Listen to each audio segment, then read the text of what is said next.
في صباح الخريف الماطر والسماء ملبدة بالغيوم، ينهض المزارع في الريف اليمني باكرا ويتجه نحو العمل بحيوية ونشاط، وكممارسة روتينه اليومي يمشي بين أحضان الطبيعة وبجانبيه نباتات الذرة وأشجار متنوعة أبرزها شجرة السدر الشهيرة.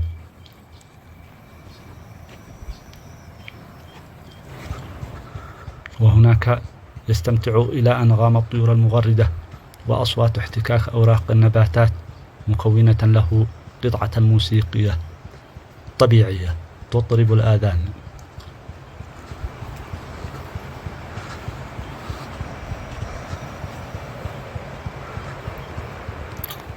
وحين يصل إلى نهر وادي بناء تكتمل معه سيمفونية اليوم الجميل، يستنشق الهواء النقي ويمتع ناظريه بجريان نهر عظيم ومياهه العذبة النقية.